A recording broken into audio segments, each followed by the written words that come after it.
오늘 본문은 교회를 다닌 사람들은 너무나 잘 알고 있습니다. 주일학교 때부터 다닌 분들은 그때부터 아브라함 이야기를 들어서 잘 알고 있습니다. 그리고 이 이야기는 아주 유명한 이야기라서 너무나 잘 알고 있습니다. 많은 분들이 하나님의 관점에서 이것을 설교하기도 하고 또 아브라함의 관점에서 이 설교를 하기도 합니다. 그래서 우리가 친숙한 본문인데 오늘은 이삭의 관점에서 이 본문을 함께 보려고 합니다. 자, 이삭의 관점에서 모든 것을 보면 새롭게 보입니다. 모든 배경은 이렇게 되어집니다. 하나님이 어느 날 아브라함을 불러서 제사를 드리라 이런 얘기를 합니다. 하나님이 지정한 장소까지 함께 가서 제사를 드리게 되어지는데 아브라함이 아들 이삭과 종 2명과 나귀를 데리고 가서 멀리 가게 되어집니다. 번제를 드릴 곳은 모리아 산이었습니다. 지금 아브라함이 살고 있는 곳은 부엘세바였는데 거기서 모리아 산까지는 상당히 멉니다. 거리가 70km 정도 됩니다. 이들이 3일 길을 갔다고 하는 걸 보면 무려 상당히 먼 거리라는 것을 우리가 충분히 짐작할 수가 있습니다. 자, 그러면 번제는 처음 드리는 것인가? 그건 아니지요. 종종 아브라함이 하나님께 제사를 드리는 일을 했고 종들이 함께 갔습니다. 필요한 모든 땔감과 그 번제에 드릴 수 있는 제물들을 갖고 이렇게 갔습니다. 그런데 오늘 갈 때는 특이한 겁니다. 먼저 번제에 쓸 제물이 없는 거예요. 그런가 보다 하고 그냥 갔던 거죠. 그런데 항상 챙겨가는 것은 번제에 드릴 장작과 불, 그리고 이것을 실어 나를 수 있는 나귀, 종 2명 이렇게 해서 데리고 갑니다. 드디어 모리아산까지 도착을 하게 되어지는데 그런데 여느 때와 다른 것은 아버지의 말수가 줄어들었습니다. 얼굴빛이 그렇게 밝지가 않은 거예요. 조용히 가는데 이삭이 가다가 아무리 생각해도 궁금한 겁니다. 아버지, 번제에 쓸 제물이 어디 있습니까? 그때 아브라함이 조용히 이야기합니다. 하나님이 준비하실 거야. 걱정하지 마. 이렇게 합니다. 드디어 모리아산 아래까지 왔을 때에 다시 종들을 거기다 세워놓고 이제 그 쓸 장작, 번제에 쓸 장작을 아들 이삭이 지고 가게 합니다. 그리고 불과 칼을 들고 올라가게 되어지는데요. 어느 중특이 일었을까요? 제단을 쌓아놓고 그 다음에 장작을 올려놓습니다. 그런데도 여전히 제물이 없으니까 또 한 번 묻는 거죠. 아버지, 제물이 어디 있습니까? 그때서야 비로소 아브라함이 이렇게 이야기합니다. 사실은 하나님이 너를 제물로 바치라고 한다. 네가 오늘 번제의 제물이란다. 이 얘기를 하는 겁니다. 그러면 오늘 이 얘기를 들었을 때에 이삭은 어떤 심정이었을까요?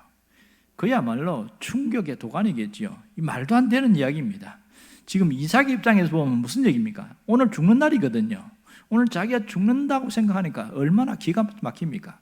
그것도 하나님 앞에 제물로 바쳐져서 죽는다는 것, 이거 보통 일이 아니지요. 이거 어떻게 이럴 수가 있느냐? 왜 내가 제물이 되어야 됩니까? 오만 생각이 다 와가는 거고, 아버지 꼭 이렇게 해야 됩니까? 꼭 이것이 하나님의 뜻입니까? 뭐 이렇게 물어봤겠죠. 아버지는 아무 말이 없습니다. 그저 눈물만 뚝뚝 흘릴 뿐입니다. 이런 이삭의 심정, 여러분 어떻게 생각하십니까?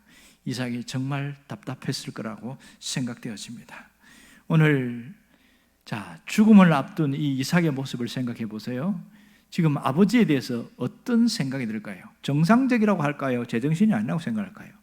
아무리 하나님의 뜻이라고 해도 이것은 정상적이라고 할 수가 없는 것이지요. 누가 봐도 제정신이 아닌 모습처럼 보입니다. 그러니 이 일을 어떻게 받아들일 수 있겠냐고요. 만일 여러분이 이 상황이라면 이것을 과연 받아들일 수 있겠느냐, 그런 생각을 한번 해보십시오. 지금 아브라함의 나이가 몇 살이게 되겠습니까? 이삭은 몇 살일까요? 아들을 100세에 이삭을 얻었으니까 적어도 이때 짐을 지고 갈 정도면 아마도 청년이었을 것이다. 그러면 한 이삭의 나이가 20세라고 하면 아버지의 나이가 120세입니다. 그렇다면 나이가 많은 120세의 노인이 20살 청년을 잡아서 결박해서 제물로 올린다고 생각합시다. 이게 가능할까요? 거의 어렵습니다. 아들이 자기가 살겠다고 확 뿌리치고 가면 잡을 수가 없거든요. 도망을 가도 뛰어갈 수가 없는 것이죠. 이건 정말 불가능한 일입니다. 자, 그렇다면 이삭의 입장에서 이 모습을 어떻게 받아들여야 되겠습니까? 아버지에 대해서 1%의 의심도 없이 항상 그렇게 믿고 신뢰해 왔는데 오늘 자기가 죽는 날, 제물이 되어서 죽는 날이라고 생각했을 때 인간적인 그 느낌의 고통은 이루 말할 수 없을 겁니다. 그 배신감이라는 것은 굉장히 상당한 충격이겠지요. 이걸 어떻게 받아들일 수 있느냐는 거예요. 이해가 안 되는 부분입니다. 아버지 왜 이러십니까? 이건 아닌 것 같은데요. 그렇게 따지고 들면 할 말이 없는 거죠. 그러면 아브라함의 입장에서는 어땠을까요? 아브라함도 이것을 하나님이 하라고 하니까 하는 것이지 즐거운 마음으로 한 건 결코 아닙니다. 아마도 이 아브라함의 입장에서는 내 아들이 차라리 확 뛰쳐나가 도망가 버렸으면 좋겠다, 그런 생각이 들겠지요. 그러면 이 젊은 아들을 잡을 수가 없으니까 하나님께 변명거리가 되잖아요. 하나님, 내가 이렇게 하나님이 말씀하신 대로 그렇게 아들을 제물로 바치려고 하는데 이 아들이 뛰쳐나가 버려갖고 어떻게 제가 할 수가 없습니다. 이렇게 하면 끝나는 거거든요. 그러면 모든 것이 해결되는데 그게 오늘 본문에 특이한 내용이 나옵니다. 9절을 보면 이렇게 나오지요.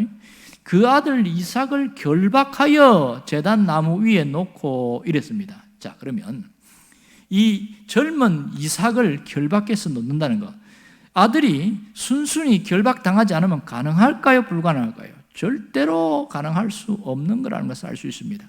오늘 이 배경 속에서 숨어있는 이야기가 뭡니까? 이삭이 이 상황과 모든 것을 알고 스스로 자신이 결박을 당했다는 것을 알 수 있습니다. 어쩌면 제단 위에 스스로 올라갈 수도 있는 상황이에요. 그리고 제단 위에서 눕혀 있을 때에 드디어 아브라함이 칼을 뽑아서 빼서 그 심장을 찌르려고 하겠지요. 이때 하나님이 막지 않으셨다면 이 이삭은 죽었을 겁니다. 제물이 되어서 죽었을 가능성이 굉장히 많습니다. 그렇다면 여기서 이삭이 왜 스스로 결박을 당했느냐 하는 겁니다. 왜 스스로 제물이 되어서 죽으려고 하는 것이냐는 거죠. 자신을 아버지의 뜻에 온전히 맡겼기 때문에 가능한 일입니다. 심지어 생명에 대한 것이라 할지라도 아버지의 뜻에 자신을 맡긴 겁니다. 여기서 우리는 진정한 효가 무엇인지를 정확하게 알 수 있습니다. 효라는 것은 자기의 뜻을 내려놓는 것입니다. 자기의 의지를 내려놓는 것입니다. 아버지의 뜻 앞에 자신의 뜻을 내려놓는 것이 효입니다. 여러분, 자신의 의지가 있지만 그 아버지의 뜻 앞에 때로는 자신의 의지를 굽힐 줄 알고 꺾을 줄 아는 것, 이것이 진정한 효의 모습이라는 것을 정확하게 보여주고 있습니다. 오늘 이 아버지의 뜻을 내려놓는 그 일이 어디에서 이루어졌습니까? 십자가에서 이루어졌습니다. 십자가에서 주님이 자신의 뜻을 굴복하고 십자가를 지고 가신 모습은 바로 아버지의 뜻 때문입니다. 생각해 보세요. 예수님이 십자가 지는 거 쉬운 일이 아니었습니다. 우리가 잘 알듯이 겟세마네 동산에서 땀방울이 핏방울이 뚝뚝 떨어질 때까지 기도하신 그 모습을 우리가 기억합니다. 할 수만 있으면 이 잔이 내게서 물러나기를 원합니다. 여기서 잔은 십자가 지는 걸 말합니다. 그랬을 때에 하나님이 응답하지 않았을 때에 받아들이죠. 나의 원대로 마옵시고 아버지의 뜻대로 되기를 원합니다. 이렇게 받아들이고 묵묵히 십자가를 향하여 뚜벅뚜벅 걸어가십니다. 마지막 두 손과 다리에 못 박히고 운명하실 때까지 십자가에서 돌아가시는데 가장 큰 고통은 무엇이었을까요? 가장 큰 고통은 육체적 고통보다도 하나님께 버림받는 고통이었습니다. 그래서 십자가 위에서 유명한 말 한마디 하시지 않습니까? 엘리 엘리 라마 사박다니, 나의 하나님 어찌하여 나를 버리시나이까. 십자가의 가장 절망적 고통은 하나님께 버림받음이 있습니다. 버림받아야 우리가 살기 때문에 하나님이 그렇게 하신 것이지요. 여기에 주님이 오늘 스스로 결박당하고 십자가를 지신 것을 기억해야 됩니다. 자, 오늘 주님께서 십자가를 지신 이유가 뭐라고 그랬어요? 아버지의 뜻을 이루어드리기 위해서다 그랬습니다. 여기서 아버지의 뜻이라는 것은 하나님께서 인간을 향하여 약속하신 것, 계명, 언약, 이런 것으로 표현될 수 있겠지요. 그렇다면 오늘 어버이 주일을 맞이하고 있습니다. 우리는 이 어버이 주일을 통해서 우리에게 어떤 모습으로 하나님께 나아가야 되는가, 그것을 한번 깊이 생각하면 좋겠습니다. 혹시 우리에게는 이삭과 같은 이런 모습이 있는가? 아니면 예수님과 같은 이런 모습이 있는지 스스로 점검해 보아야 합니다. 우리는 저마다 자신의 뜻을 앞세울 때가 굉장히 많습니다. 신앙생활하면서 아버지의 뜻대로 그렇게 말은 하지만 실상 살아가는 모습은 자신이 원하는 뜻대로 살아갈 때가 굉장히 많습니다. 아버지의 뜻과 자신의 뜻이 정면 충돌할 때 누가 이길까요? 아버지의 뜻보다는 자신의 뜻이 더 강하게 밀어붙일 때가 많습니다. 왜 이런 일이 생길까요? 우리가 살아오면서 자신의 뜻대로 살아가는 것이 보편적이다 보니까 아버지의 뜻에 굴복하는 일은 훈련이 되어지지 않은 경우가 굉장히 많습니다. 어떤 사람은 상당히 낯설고 어색합니다. 그러다 보니 자신의 뜻대로 사는 것이 익숙해서 그렇게 살아가는 사람도 있습니다.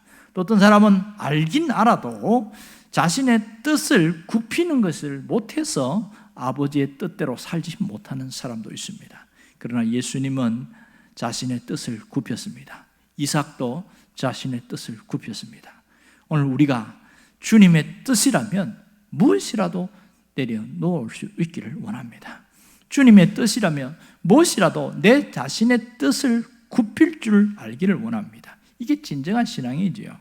그렇다면 오늘 우리가 어버이주를 맞이해서 부모님의 뜻이라면 어떻게 해야 할까요? 부모님의 뜻이라면 때때로는 우리가 굽힐 줄 알아야 됩니다. 때때로는 내려놓을 줄 알아야 됩니다. 항상 그런 건 아니지만 때로는 부모님의 뜻에 내가 굽힐 줄 알아야 이것이 진정한 효도라는 사실을 알기를 원합니다.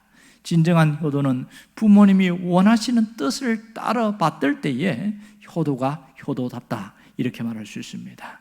여러분, 하나님께서 말씀을 통해서 우리가 효가 무엇인지를 분명히 알려주고 있습니다. 진정한 효도는 지금 나와 내 자손을 복으로 연결하는 축복의 통로가 된다는 사실을 잊지 않기를 원합니다.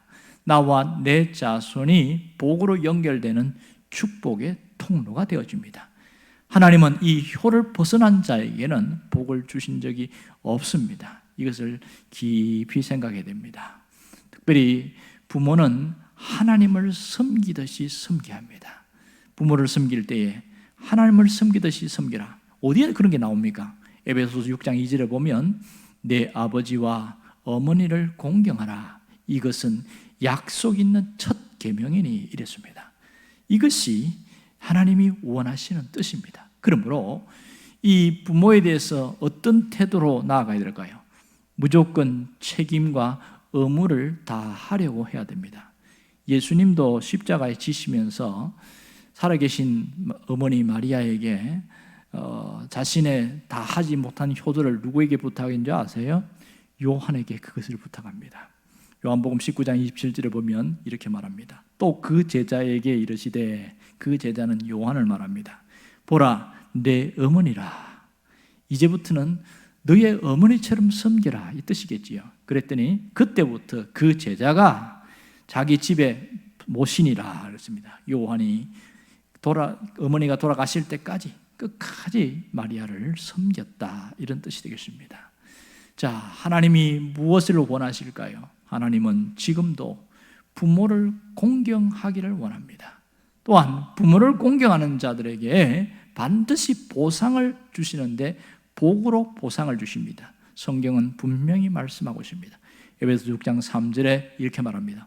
이로써 내가 잘되고 땅에서 장수하리라. 이것이 하나님이 주신 보상입니다. 내가 잘되고 땅에서 장수하리라. 하나님은 부모 공경을 통해서 우리가 형통의 길이 무엇인지 어떻게 해야 되는지를 분명히 보여주고 있습니다. 오늘 우리가 어떻게 살아가야 됩니까? 효를 알고 효를 물려주는 자가 되어야 됩니다. 옛날에 효자 가정에 효자 난다, 이런 말을 했습니다. 오늘 우리가 내가 부모를 공경하면 자식들이 그것을 보고 따라 공경이 무엇인지를, 부모를 어떻게 섬기는지를 잘 배우게 되어집니다. 어버이 주일에 부모님이 살아계신다면 전화 한 통화하고 그렇게 해서 인사 한번 하는 것이 대단히 중요합니다. 여러분들이 끝까지 부모 공경의 끈을 놓지 않기를 원합니다. 부모님이 돌아가신 분이 있다면 하나님에 대하여 내 아버지처럼 잘 섬길 수 있기를 주의 이름으로 축원합니다. 기도하겠습니다.